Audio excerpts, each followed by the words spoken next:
Lynn Cullen live in 1 minute.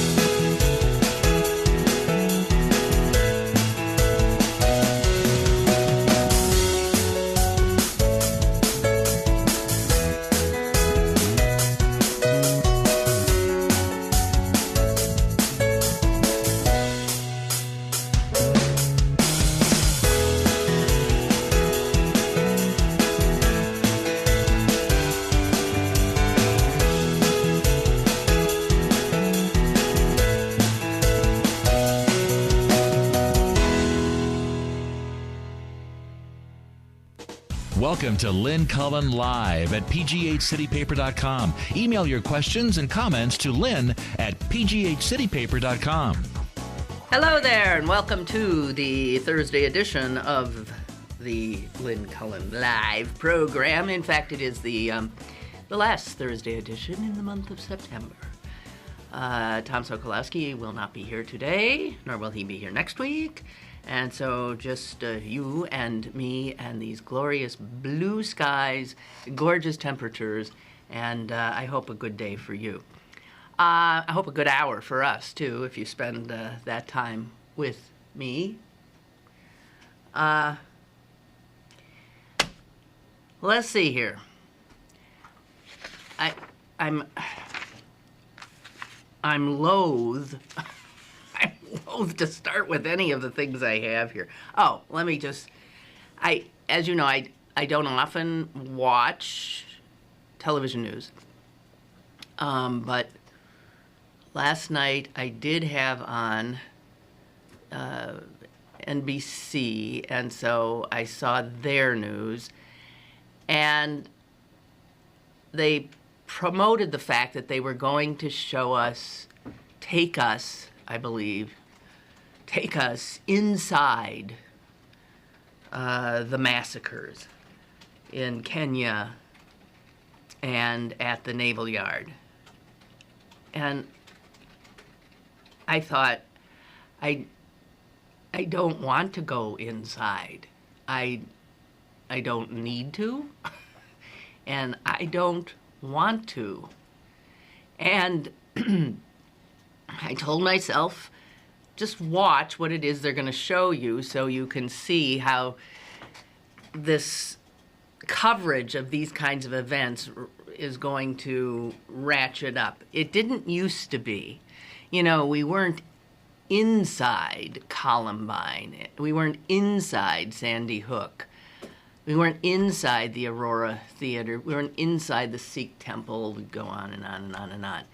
But now, no matter where one of these things happens, we will be able to be inside because of the proliferation of surveillance cameras throughout any venue. And,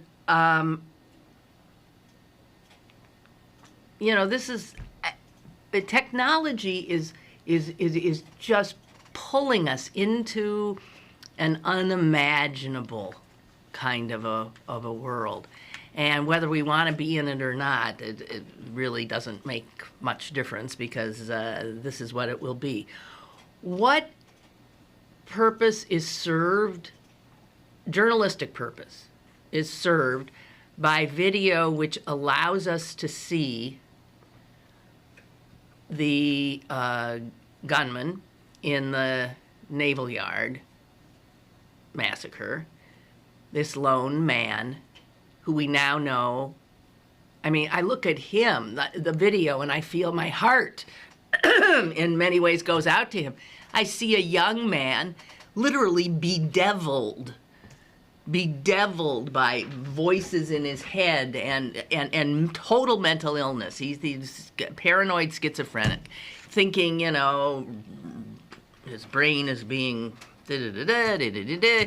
and he's doing this because he has to, and even on his shotgun he has carved, to stop the torment. This. So I'm treated to him going down, and knowing that I'm looking at a man who's about to kill a lot of strangers, and I'm looking at a man moments before he himself is killed.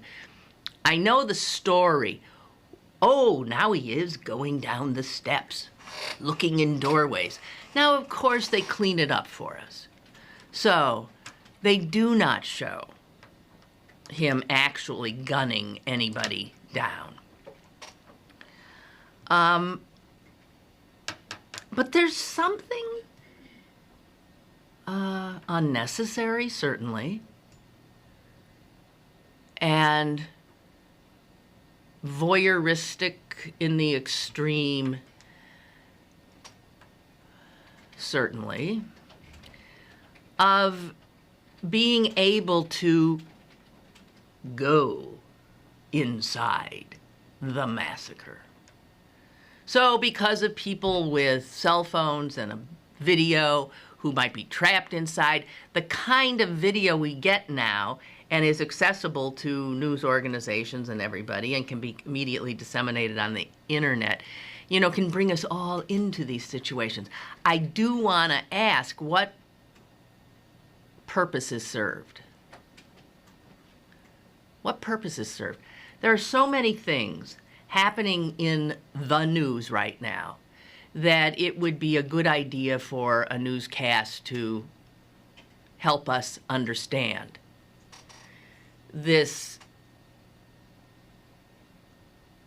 spending time watching a gunman on, bad surveillance video, wandering through hallways looking for someone to kill, is not my idea of what news should be doing.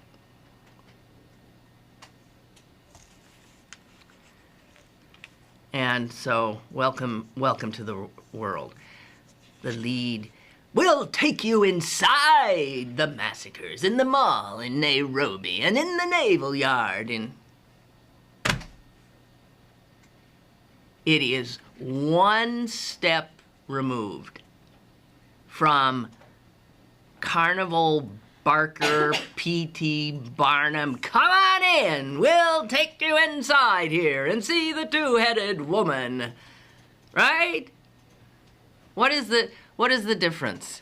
It's nothing you need to see, nothing that will elevate you, nothing that will educate you. It is pure voyeurism and a little bit of that kind of sort of pornographic aspect of getting a thrill out of just being on the edge or inside what is a human tragedy.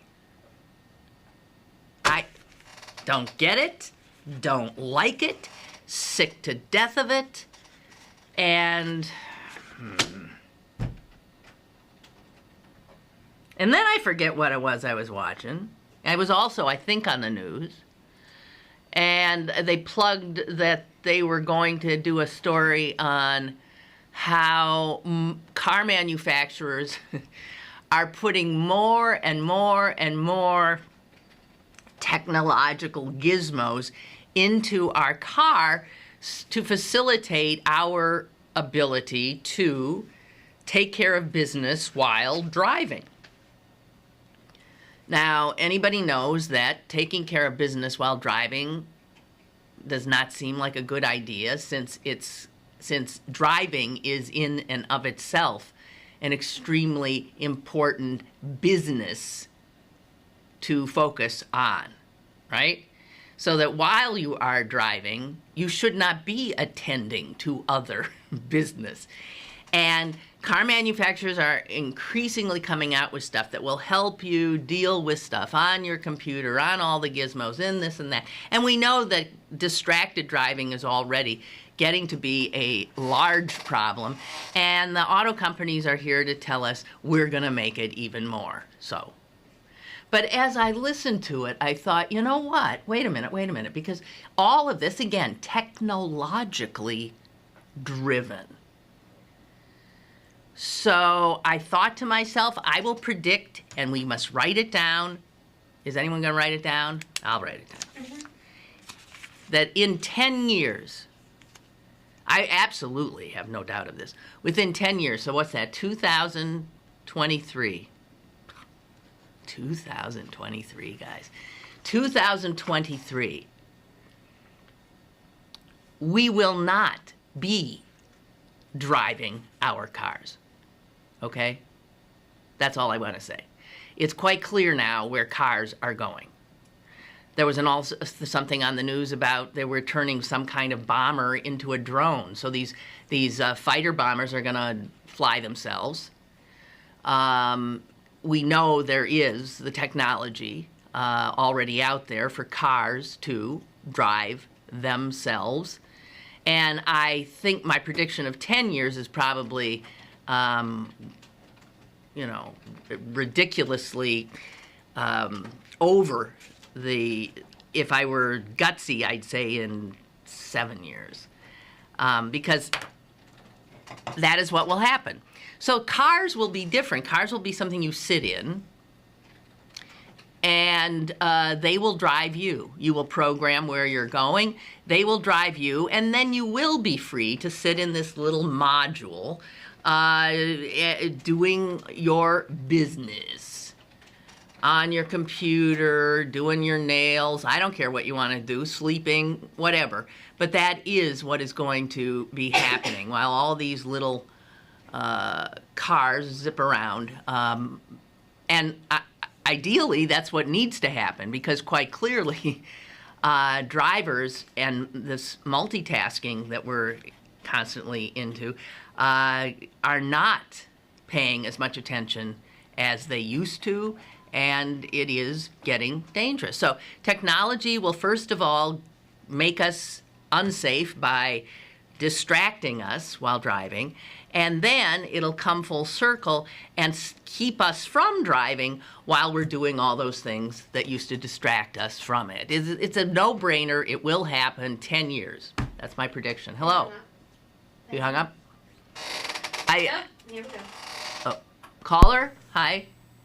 Hi, Lynn. Hey, it's PJ from Greensburg. I'm going to play devil's advocate for you. I'm not sure. I haven't thought this through, but I'm going to play devil's advocate. What is the difference between this is me just I guess throwing something back at you. Okay, well listen, let me just tell you.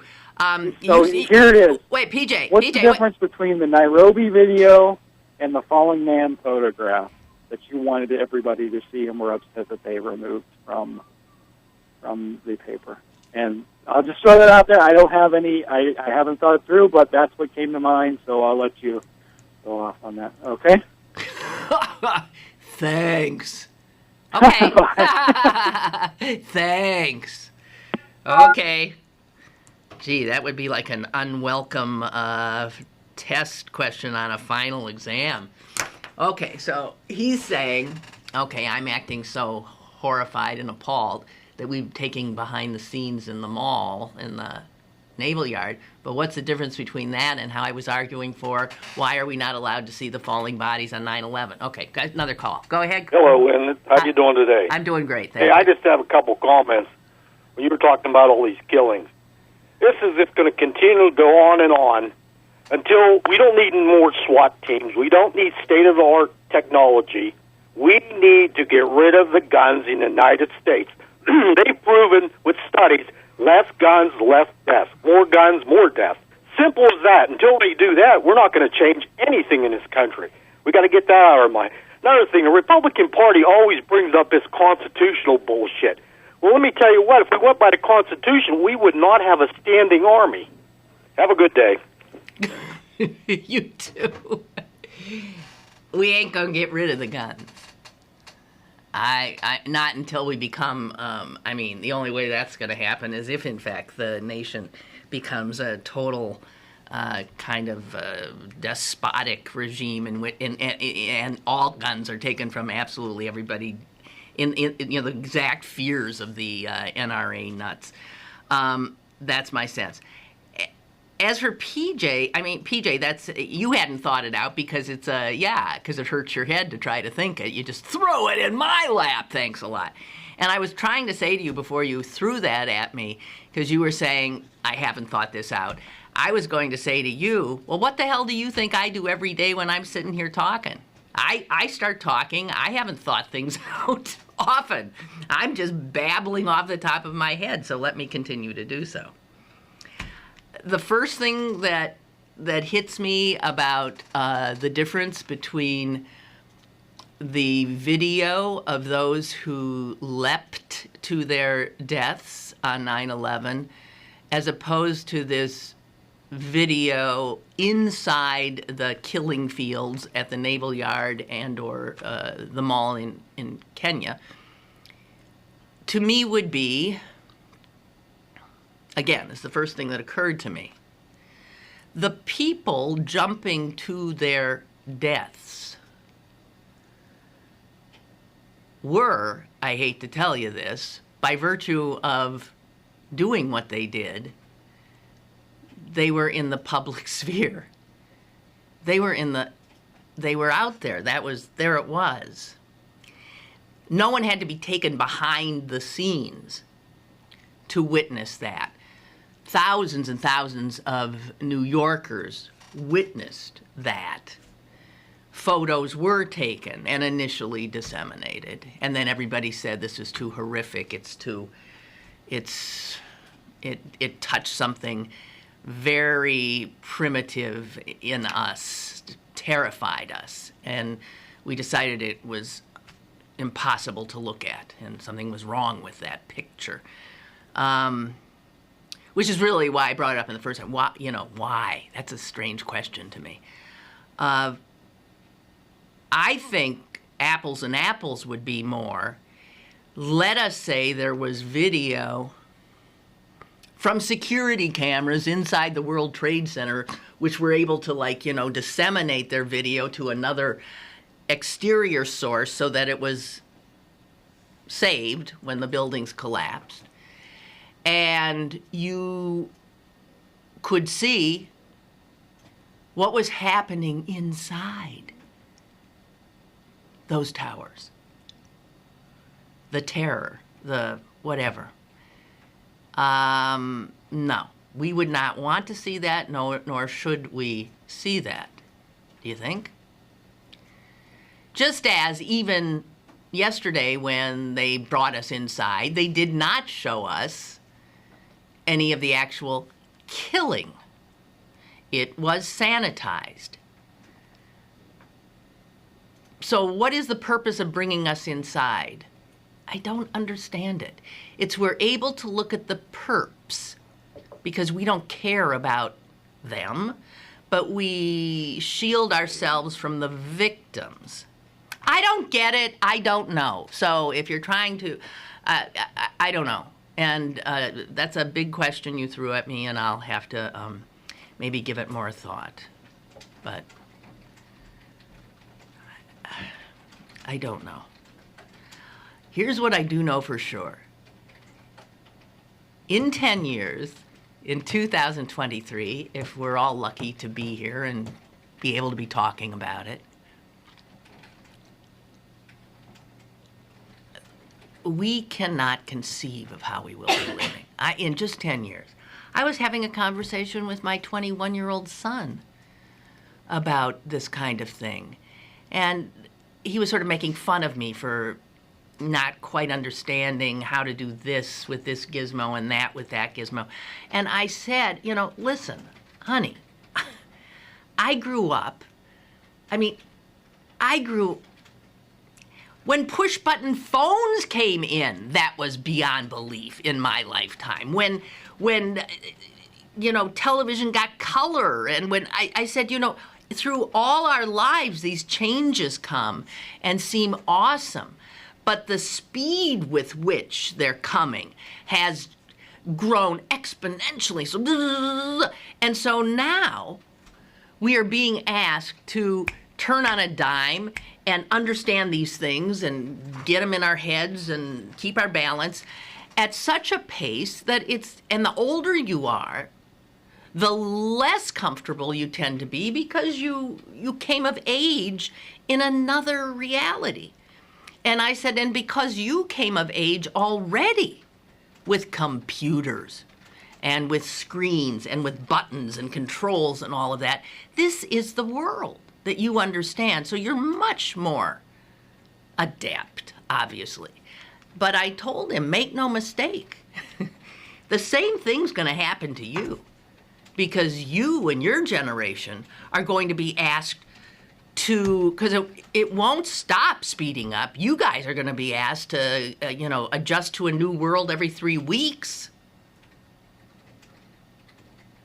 And you too will reach a point at which you'll go seeking out some young person to help you. Hard to imagine, really. Fascinating, but hard to imagine. My son does share my negativism about where all this is heading. He doesn't see it as a brave, new, wondrous world. He sees it as a dehumanizing world. So that even though all this technology is always talking about how it brings us closer and makes us safer and makes us live longer and blah, blah, blah, blah, the dark side that's not talked about is that in so many ways it takes things from us. We already see how it's taken our privacy, which is a huge thing that we have almost totally lost. And amazingly, the younger you are, the more willingly you've surrendered. So younger people don't even have the understanding of privacy that us old folks do. Don't even comprehend it. Don't recognize that there's a line between the public sphere and the private sphere. And in fact, the line is almost invisible now. It's almost gone. So, I don't know what I'm saying. I'm saying things I've been saying forever, but don't think that all young people think that this is some wondrous thing we're heading into, that we're jetting into and not driving. I think it's a metaphor that we will not be driving our own cars in the very near future, because we will not be driving our own futures. It's all out of our control in so many ways. Everything is just moving that fast. That fast. I've often said, if you think of forgive me for repeating myself, but the dislocation caused to human beings who are living on this little rock that we call Earth, the dislocation that occurred to them when they found that they could reconfigure how they live, from what we call, the Stone Age to the this age to the that age to the agrarian age to the, from hunters and gatherers to agrarian culture. That change took a long time, and people, it was destabilizing. You can darn well betcha. The Industrial Revolution is the closest to our time. It was just a few hundred years ago. Yeah, a few hundred years ago, even less in many respects. And that dislocation, we do know what occurred. It changed everything. It changed the families that lived within the dislocation. It changed how parents and children interacted or even knew each other. It changed where people lived and how they would eat. And what, caller, go ahead. Hello, Lynn. Yeah. Hey, Lynn, you look very nice. Well, thank you. No problem. Hey, Lynn, there's been a big change in the perception of driving. I'm 52 years old, and when I was 16 years old, all my friends wanted to drive and get their license.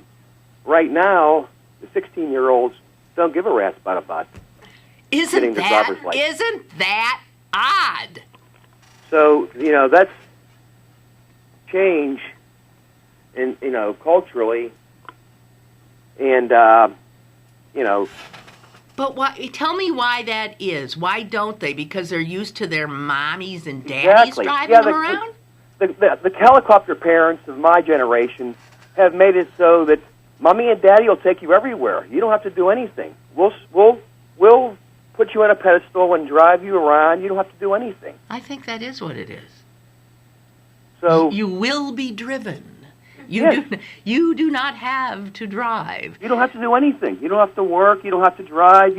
Mommy and daddy will take care of you. We'll put you through college so you can extend and then we won't move out of our house. Why should we move out? We can go live with our parents and have free food, free everything, So I don't know what the hell's going to happen. I mean, I don't either, but the driving thing is an interesting change, and I've seen it in my own family. I mean, my son could not wait to drive. Yeah. But his his cousins, a lot of those cousins do not drive. They don't care. I just one thing that I am happy about, that when you were mentioning about the automatic driving, having a car program and just go, yeah. I'd love that. My wife said no, she wouldn't want that. She would feel a loss of control. Yeah. I'd love to be able to get in my car, like I said, GPS, and say, hit the button and go, car, go. See, my only problem with it is I wouldn't be able. I also do not like losing control, but I also won't like going the speed limit because I'm sure that's what it'll do. That Oh yeah, it'll be all governed. It'll be all monitored. You won't be able to go fast. I know, but so it won't know my great routes, and it won't be able to go in this lane and that lane. It'll drive me crazy. It won't be as fun, but I don't know. I kind of like the idea. Done. It'd be kind of neat just to sit down, like I said, and just read a book or get done. Just relax and think about if you have to go to an appointment. You don't have to be pressed and nervous. Just let the car go and say, hey, get me there to point A to point B, and I'm going to relax here and take a break and stop whenever the lady will come on and say, you've reached your destination. Well, I just hope these things come with an override so that I could take control. You know what I mean? One more thing I wanted to mention to you, too, Lynn. You mentioned about technology in the cars. Yeah. What they're doing, too, now is putting black boxes in all the cars. Right. So they're going to know exactly how fast you're going. Well, the insurance companies right now let you put a black box in your car if you want to insure and lower your insurance rate. But then you're giving up your freedom that the Big Brother is going to be monitoring your every move. So you can get a cheaper policy, but you're giving up freedom. Hey, we give up our freedom I gave up my freedom in many ways when I got my little card that gets me discount gas at the get-go, right? Because all of this stuff. No, we're quite willing to. I know, even the get-go, even the cars, the Advantage cars, they know what you're buying. Absolutely. And one more thing, and I'll get off the air for sure. Like I always explain to everybody, everybody's so worried about the government. The government's stupid compared to corporations. Corporations run the world. They know what the hell's happening. Okay? They control every move. The government's and everybody's so worried about the government, the Tea Party, the government's, forget about the government. Worry about IBM, worry about these corporations looking at all the information over Mind Daddy. You're absolutely right. And again, that's sort of like what I was talking about, the difference between, one minute you're a farmer and the next minute your whole family has deserted you and moved to the city because there's something called an industrial revolution going on and life as you know it has blown up in your face. At least it took a long time before we got to another big revolution, which we now are right in the middle of, the technological one. But that one will not stop changing. That one, and speeding Exactly. and makes us nuts. It makes us feel, people say, why is everybody so angry? Why is everybody so frightened all the time? Well, because you're living in a world you don't even comprehend anymore. Exactly. And we can't comprehend it. Like you said, I'm 52, and everything is going so fast. New iPad, new this. You have to have this. You have to have that. Shut the hell up. Yeah, right. You know what, though? The other thing, and you're right about it, the way the world used to configure itself is in, there used to be kingdoms and stuff, and then nation states were formed, and that was the way it configured. And we still think that that's the way the world works, that these nations, somehow govern the world. Wrong. Did you ever see the movie called Network? Yeah. It's a 1976 movie. Yeah. It's prophetic. Yes. I mean, it basically talks about Fox News, 1976. It said news is not. It's not going to be about. It's going to be about infotainment. Exactly. That's all it is. That's all the news is right now. You turn news on. It's a bunch of, happy horse shit. Okay? It's true, and that's that's a means of control. It is a means of keeping people distracted and happy or frightened. It's the bread for the circus. That's right. The kids, and then you got Fox News telling everybody, you don't want health care for everybody. I'm thinking, what the hell you mean you don't want? You should just have the people. Special people should only have health insurance. If you're not a special person or not a wealthy individual, you shouldn't have insurance. I've heard people tell me that. Homeless people, and those, basically they're saying homeless, that quote unquote, what the word means is poor people, black people, anybody who's in the lesser, lesser of the individuals, the marginalized, they shouldn't get nothing. They don't deserve it. They already have nothing. How can you? Geez, people can be so.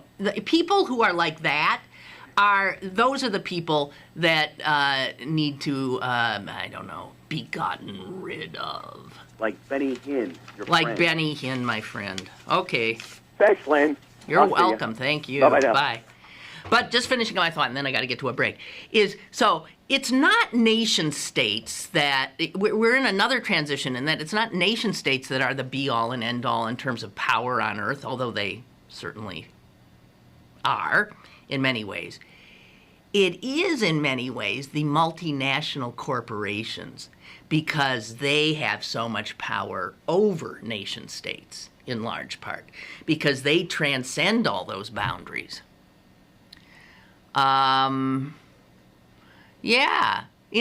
It keeps changing. And so often we're dealing with the world, thinking we're dealing with the world as it is, when in fact it's moved someplace else. So there's no wonder we're flummoxed and conflicted and out of sorts. Anyone in their right mind would be. I'm taking a break. More is on the way with Lynn Cullen Live. Go to bergbargains.com for great deals on gift cards from your favorite local restaurants, bars, museums, attractions, and shows. This week, 50% off tickets to the City Theater's Tony Award-winning play, Vanya and Sonia and Masha and Spike. Supplies are limited. bergbargains.com, Pittsburgh's best bargains. bergbargains.com. Les Ludwig, your independent, self-financed, clean candidate for mayor of Pittsburgh. You've heard the saying, same old. If we don't change what we're doing, we can only expect the same results. Let's look at what the Democratic Party leadership of your lifetime is asking you to do on Election Day. They want you to forget that they and Ravenstall have not lived up to minority contracts and the jobs involved in it. If government promises work and jobs and wants to leave it for the next candidate, will it ever get done? How can we trust Peduto and especially the leadership when they continue to act this way? Are they hiding something worse than Harper's misdeeds? Vote November 5th and remember, same old. Embrace change and work willingly with it. Think outside the party's box. Make Les Ludwig your mayor and join his march to clean government and keeping promises. You're listening to Lynn Cullen Live at pghcitypaper.com. Once again, here's Lynn Cullen. Hey, shout out to Joseph. Joseph, sorry, I just saw your email and now I'm on the right. For those of you who are thinking my voice sounded a little remote, Joseph noticed that I wasn't speaking into my usual foam-covered microphone. I was speaking into this one, which is what I was doing. Only this one isn't on. The foam-covered one was sitting over there. So, well, thank you. Now I'm on it. Yes, and my dulcet tones now come to you, as they normally do. Which is not any great shakes either, right? Okay. I don't really want to talk about Ted Cruz and his stupid, little marathon he did the other day, but I just want to read you one little funny thing that Jon Stewart said about it. Because in the course of his 21 hours of blathering on, to what end, one can only conjecture, but I think so that we would talk about him for 21 hours and then some. He apparently read Dr. Seuss's Green Eggs and Ham. And if you know, I'm assuming everybody knows the book. It's about somebody who doesn't want to eat green eggs, and I do not like them, Tim. I like green eggs and ham. But anyway, so he read that for some reason. And here's what Jon Stewart said to that. So, to express your opposition to Obamacare, you go to the book about a stubborn jerk who decides he hates something before he's tried it. And when he finally gets a taste of it, he has to admit after he's tasted it, this is pretty fucking good. And it is just perfect because one of the reasons they're desperately trying to stop it before it starts, and it is starting now, is that once people live in Obamacare, they're a majority of them will first of all see, it doesn't bother me at all. Others will see, oh my God, this is so much better for me. That once they see it, they won't want to give it up. That's the Republican fear. Had to love it when you saw that ex-President Bush, the old guy, HW, old guy with the Red Sox, he was the official witness to a lesbian wedding in Kennebunkport, Maine. And there's a picture of him here. He's in a wheelchair now. There's a picture of him here officially signing the document of his, at the wedding of his friends, Bonnie Clement and Helen Thorgelson. Helen Thorgelson is the owner of the General Store in Kennebunk, Maine. And the president has known her forever and adores her. And when she got married, asked him to be present and to sign the license.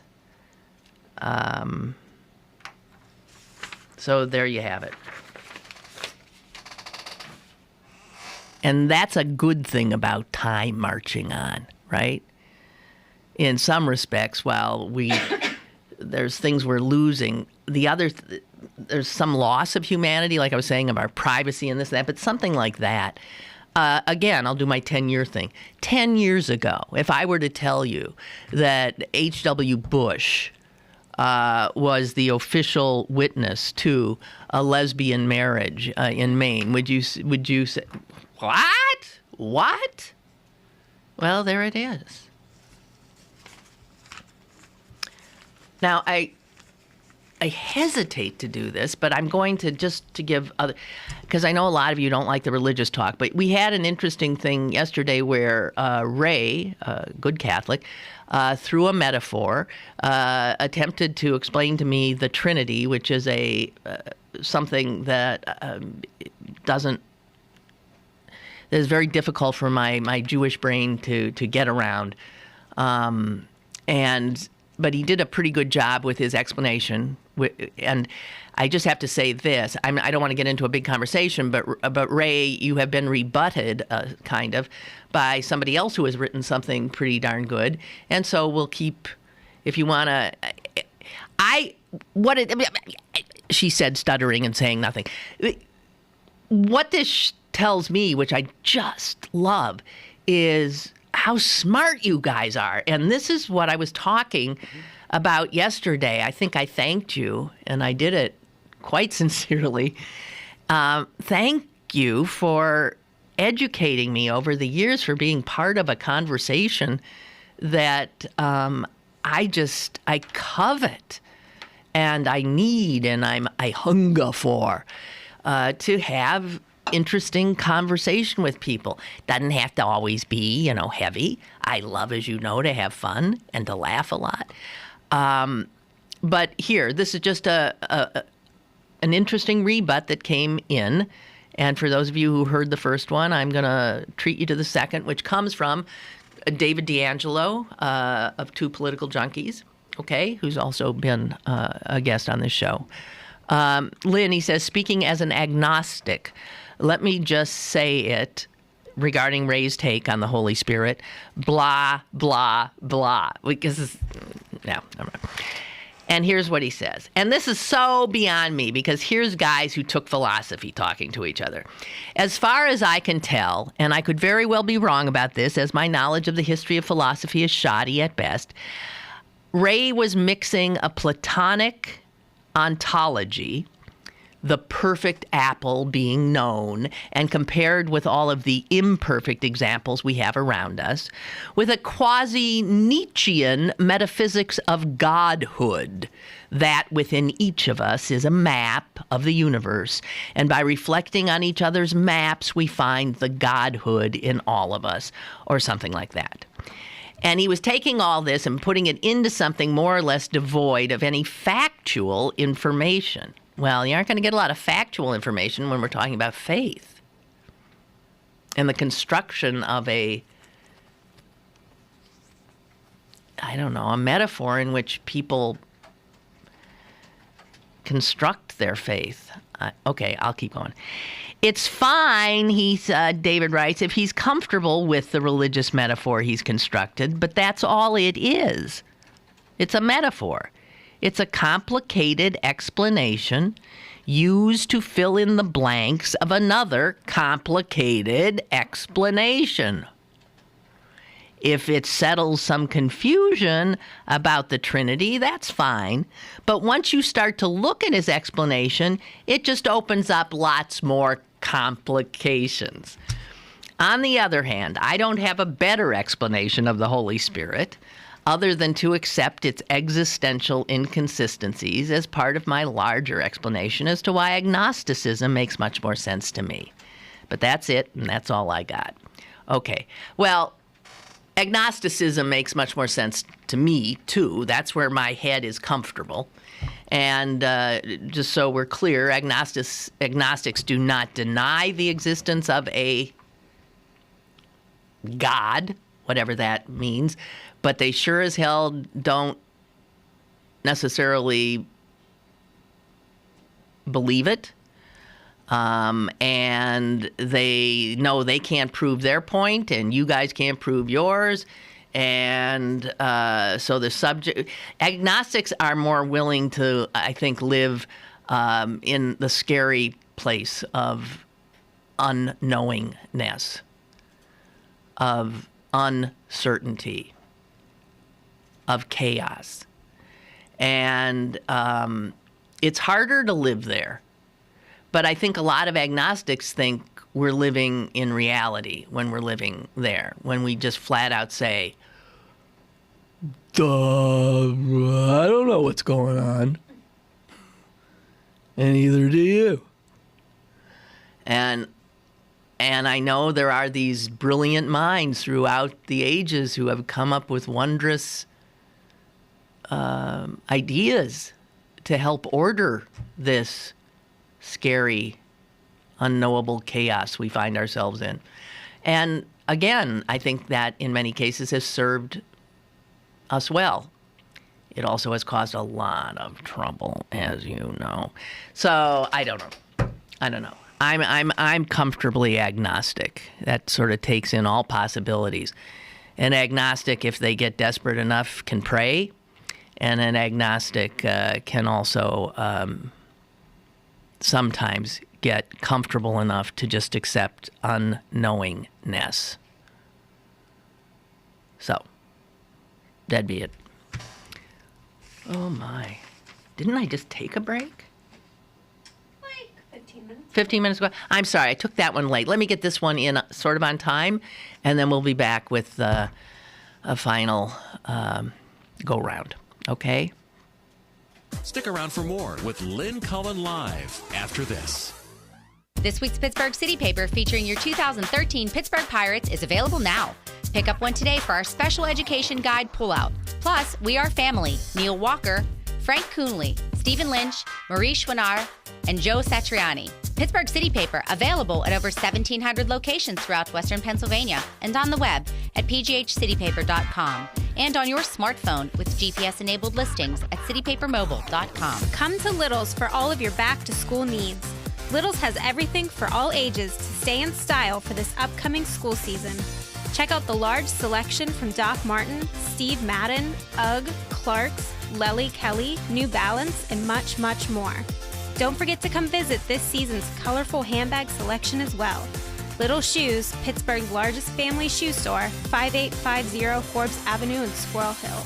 Does your furnace and air conditioning run nonstop? Are your heating and cooling bills too high? Contact Pittsburgh Foam Insulation. Their certified installers are ready to insulate your home using the best wall insulation products available, and the owner has over 20 years' experience. Pittsburgh Foam Insulation is locally owned and is not a franchise, so unlike their competitors, there are no franchise fees that will be passed on to you, which means Pittsburgh Foam Insulation is able to offer their customers a lower, more affordable price than their competitor. Call 412-856-6100 for a free, no-obligation estimate, or visit pittsburghfoaminsulation.com. Have a question or an opinion? Call Lynn Cullen at 412-316-3381 or email lynn at pghcitypaper.com. Now, more with Lynn Cullen Live. Okay, PJ chimes in. Can't help but think of the grapes of wrath with all of the issues you brought up today. The sense of displacement, or never feeling like you can take a breath for fear of peril, and just think we're only seeing the tip of the iceberg as far as climate change, or should I say the melting tip of the iceberg. As for myself, I try to be a conscientious objector to all of it, and in the distance I have an endless supply of subject matter for my artwork. Well, that's for sure. It is a wonderful coping mechanism. I bet people who can, get some of it out through expression of some sort. Anyway, he signs himself your atheist, anarchist listener. Okay, well, we come in all sizes, shapes, and we're all stumbling around in the same world. There was this piece in the New York Times today, and I thought I was really going to like it, and then I didn't because it was too personal it wasn't the broader piece I thought I was going to read. But it is written by a woman who have found out recently that the house that she had grown up in and loved had been torn down. And I tried to imagine that myself. I'm sure many of you.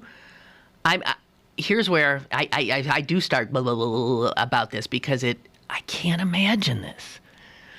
I am one of the few lucky sons of guns, I think, who at my advanced age can still go home to the house I grew up in and can sleep in my bedroom, and my brother can sleep in his, and my sister in hers, and everything is, as it should be, our house. For over 60 years, that was our house. And everything important in my life, the great highs, the horrible lows, happened in that home. And now my 91-year-old mother is the only one there in it. And most people would say that is too big a house for a 91-year-old woman to be knocking around in. And that subject has come up in the last 20 years, I would say, even when my father was alive. But the idea of losing that homestead is so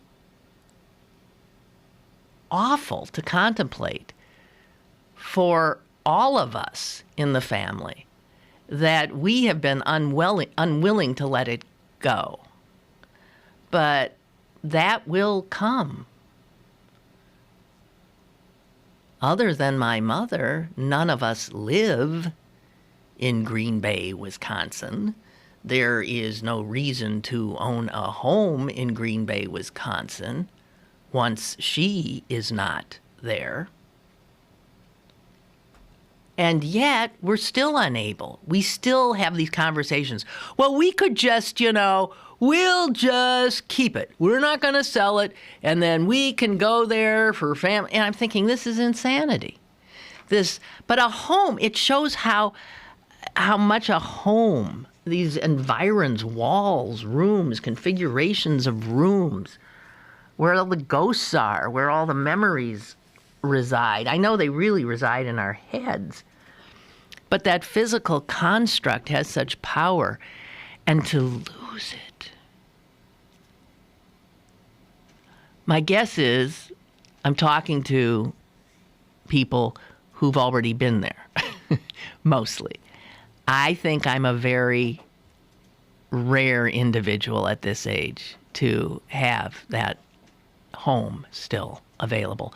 Although in Pittsburgh, if you're a real Pittsburgher, since they never seem to go anywhere, and if they leave home and move a block, many Pittsburghers, I think, do have that homestead still in their lives, whether it's in their family's hands or not. You can just go see it.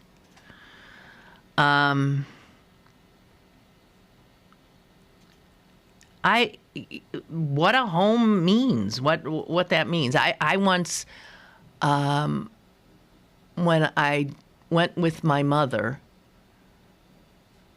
down to her hometown of Galesburg, Illinois. It was just the two of us. It was after her father had died. And I went down with her earlier to make arrangements, and she was driving me around the town, and she said, "Let me show you where I grew up." And so we end up stopping in front of this lovely little house in a still nice little neighborhood with little front yards, and she says, "That was our home." I said, "Oh my gosh." And she said, "I'm going to go knock on the door." And she did, and a man opened it, and my mother said, "I'm so sorry, but I used to live here." And he said, "Oh, really?" She said, "Yes, I grew up here." "Oh, really?" And he of course, he was gracious. He said, "Come on in." And I mean, it just blew. She was there burying her father, and then here was the house she grew up with. Those things are so powerful. So powerful. And I so dread the day when that home in Green Bay is not there for me. I can't even imagine it. I can't imagine it. And this woman ends her piece by saying this: "I am in mourning. I suppose it's a bit like a phantom limb. You think it's there, but it isn't. Perhaps there is some psychic congruence here. My childhood home is gone, and my children are living away from home as well. Still, when I close my eyes, I can conjure up memories of that house effortlessly. And for a while, I am back there again. And of course, I will get there eventually too. But I'm sure this author and certainly I would both agree that there's nothing better than to be able to go home again. Powerful stuff.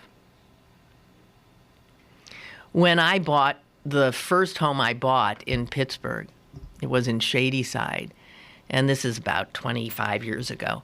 And it was one of those wonderful Pittsburgh houses, there was big old stone thing, 3 stories, but the people who had it before me had knocked out most of the second floor so that the living room was just this big, tall thing, a little teeny kitchen, and then up to, it was just fascinating, and it was perfect for 1 or 2 people, even though it looked so huge.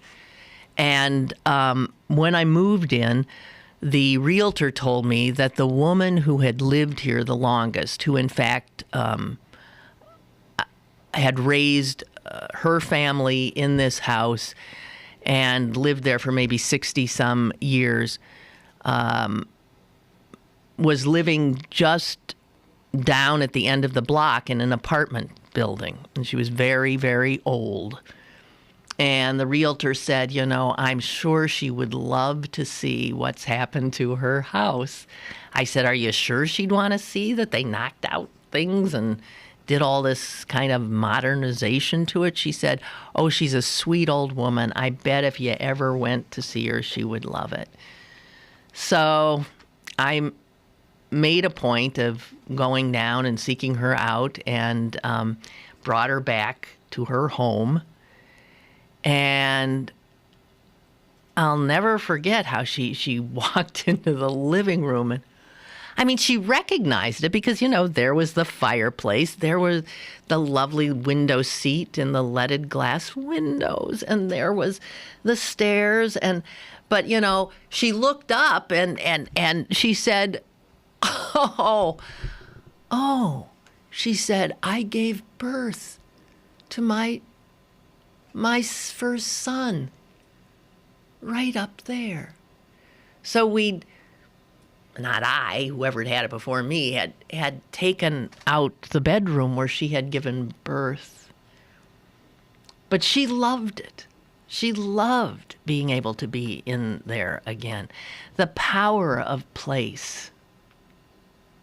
And I love the fact that I forever then knew that the bones of that home had seen birth and death and all of that life had been lived in these walls, and I was continuing it. And it's weird because I was driving by that house just the other day, and I still have a very proprietary sense about it. It's not where I live now. And I saw that they had taken out some bushes that I had planted. And I thought, what did you do that for? And on the other hand, I saw that they were doing some other stuff that I approved of. But I keep wanting to stop and say, hi, I want to be the old lady coming back now and seeing what's been done since I left, because it's been over 20 years, and I know a number of people have moved in. I don't know if I'll ever have the nerve to do it, though. But the power of place. I want those of you who are God-fearing and who believe to pray for the pirates, please. I think they need it. Hello. Hi, Lynn. It's Dave from Washington. Hi, Dave. I know your show's almost over, but you were talking about something that just really hits a bell with me, and that's the houses you grew up in. Yeah. I'm going to do one better than just go see the house that I grew up in down here in McMurray. I'm going to my dad had the house built in 1964, and the contractor who built that entire neighborhood is still around. And it was built out in the countryside, an old farmland. And I'm going to pick this guy up and drive him around the neighborhood because I'm fascinated with this neighborhood. I was only 5 years old when we moved in, but I remember it like it was yesterday. Yeah. And I'm going to take this old guy around with me. And I've got all these pictures of the house being built in 1964 and all this stuff. And take the contractor around because there's still questions I have about, this is a new neighborhood, but there was this old house back here. How did this get here? Things like that. Because it's just reliving my childhood. I look at these old pictures of the thing, the whole neighborhood, and I'm just mesmerized by them. Yep. because it is like, I can remember it like it was yesterday, and it was almost 50 years ago now that we moved into that house. And you can name who lived in all these houses, but they don't anymore. No, exactly. Yeah, you drive through it. Oh, yeah. No, not anymore. And it's funny because I work with a woman whose husband grew up across the street and 4 houses down. And I remember the guy. And he's now married to a woman that I work with at the welfare office. It's kind of neat. So. Wow. All right, well, your show's almost over, but boy, I had to throw that in there. I'm taking the contractor around because I got questions about this whole thing. Now, of course, it was out in the middle of nowhere. It was a wonderful place to grow up because it was all that western Pennsylvania farmland countryside. Now it's just neighborhood after neighborhood of $1 million houses, and it's nowhere near as fun as it used to be. Bye. Yeah, thank you. Bye. Bye-bye. Yeah, time marches on, things change. Yep. So what else is new, huh? Oh, nostalgia. It has its place. It has its place, because sometimes it feels good, doesn't it? It feels good. So, all righty. I think that is it. I keep ending a minute too soon. That's okay. It's actually 11. Oh, it is 11? That clock is... Oh, well then. Mm-hmm. No, really, the Pirates blew an incredible opportunity yesterday afternoon. I could kill them. They've got a big job ahead of them. They got 3 games left in Cincinnati. They ain't going to win the division. Now they're fighting to play that wild card game right there. And have home field advantage. If they let the Reds sweep them, even if they got to win the thing against the Reds, I think. They got to win the series, right? Well, they couldn't win a series against the Reds when the Reds were here. So they need all the prayer that they can get. I mean, they're in the playoffs, God love them, and who would have thunk it? And it's just amazing. And but they're faltering a little bit, it seems. I love them, though. So anyway, pray for them if you can. Friday, Saturday, Sunday. Those are the final games. Final games. Okay, have a wonderful, wonderful, wonderful, and enjoy this beautiful weather. And don't let those damn stink bugs in your house.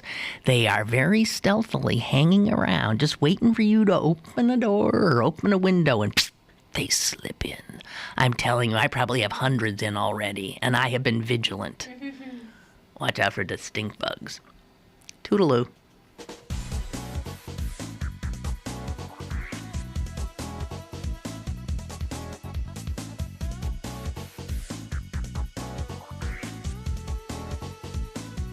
Lynn Cullen Live, Monday through Friday from 10 a.m. to 11 a.m. and archived at pghcitypaper.com. The opinions expressed on Lynn Cullen Live are those of the host and do not necessarily reflect the viewpoints of Pittsburgh City Paper, Steel City Media, and its advertisers.